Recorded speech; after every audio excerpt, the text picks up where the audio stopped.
Pequenos Delitos, Cinema 0800. Essa é a primeira parte de uma trilogia deliciosamente culposa. É sempre engraçado quando um escritor iniciante revela seu plano de lançar não apenas um livro, mas logo uma trilogia. É um misto de autoestima, megalomania, excesso de tempo livre e loucura. Lançar um livro só já exige muita coragem. Planejar uma trilogia sem terminar nem o primeiro capítulo do volume 1 é quase um distúrbio psiquiátrico. Com publicações semanais desde março aqui nessa newsletter, feita sem inteligência artificial, diga-se de passagem, eu posso me dar ao luxo de iniciar uma deliciosa aventura culposa e criar minha própria trilogia de crônicas sobre os pequenos delitos que cometi ao longo da minha vida. E não vou revelar essas 3 histórias só porque tenho uma advogada, o que não significa que não seja importante ter alguém para ajudar a manter o meu réu primário.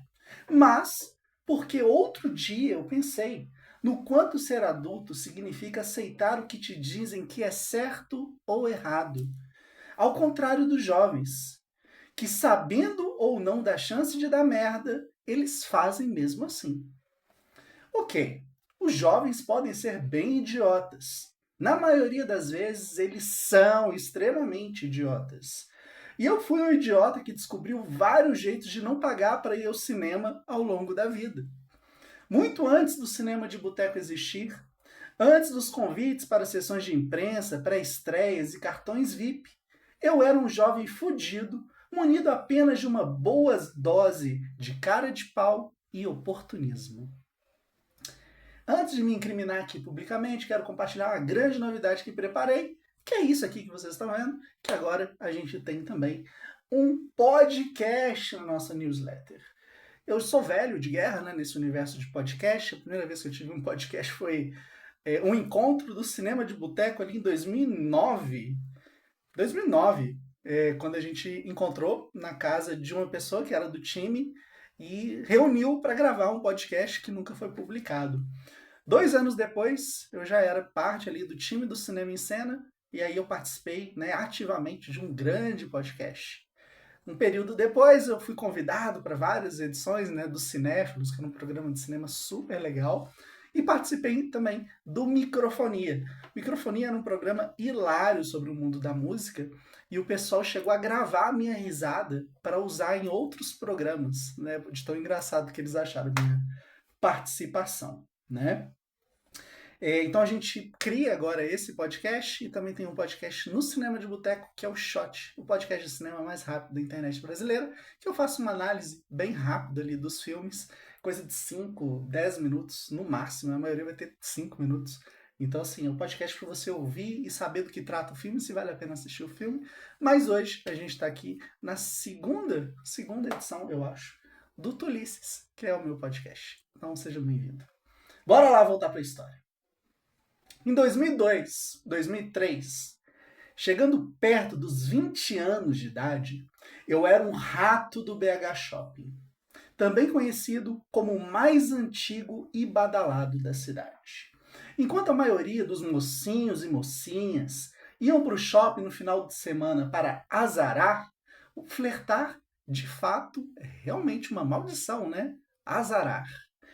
Eu ia toda quarta-feira para o cinema com um colega de escola. Quando você é jovem, existe o sentimento de achar um pouco depressivo ir ao cinema sozinho. Como eu disse, jovens fazem e pensam muita merda. O Dino é um cara alto e magro. Ele é autossuficiente para tornar uma viagem de ônibus extremamente desconfortável. Às vezes, a gente precisava pegar o Circular 21, que é tipo uma versão gourmetizada de uma Kombi, né? Um ônibus amarelo pequenininho que a gente tem aqui em BH. O espaço era apertado até para quem não anda com a cabeça nas nuvens. O Dino, muitas vezes, ficava encolhido entre o banco e o outro, já que ficar de pé significava imitar o tropeço da família Addams e ficar com a cabeça torta assim. Não sei se ele ficava mais puto com a viagem desconfortável ou com o tanto que eu zoava o cara. Que sorte não existia smartphone naquela época. Aqui um adendo, o Dino, cara, sério, ele ia no ônibus desse jeito aqui, cara. Ele ia encolhido, saca? Era muito engraçado. Não deu pra fazer porque eu tô gordo, eu não consegui colocar a barriga assim. Mas enfim, vocês entenderam. Existia um motivo, né, pra gente ir ao cinema junto. Jovens ficam mais corajosos quando estão acompanhados, especialmente quando é para fazer coisa errada. Desde cedo, quando a minha avó era minha parceira de cinefilia, lá a partir de 1996, eu havia reparado que a saída do cinema do BH Shopping era meio desorganizada. Eles não conseguiam controlar quem entrava ou saía das salas.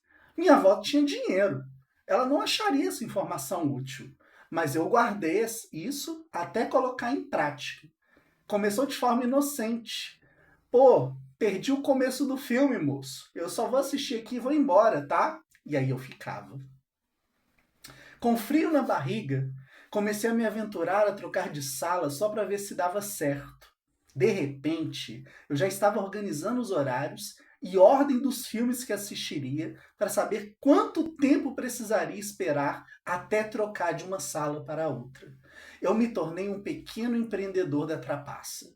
Eram 2, 3, até 4 sessões no mesmo dia. Tudo isso gastando apenas um ingresso. Quando o Dino ficou sabendo, ele não pensou 2 vezes antes de começar a participar comigo. Assim eu aprendi desde cedo a importância de se planejar. Seja para fundar uma startup ou invadir sessões de cinema, o segredo do sucesso é o mesmo: planilha ou um bloquinho com caneta. Mas às vezes, nossos delitos dependem da sorte e do momento. E se você achou que pular de sessão em sessão é crime, espera até saber a próxima história que eu vou contar para você. Provavelmente a gente vai precisar abrir um inquérito. Até terça-feira que vem.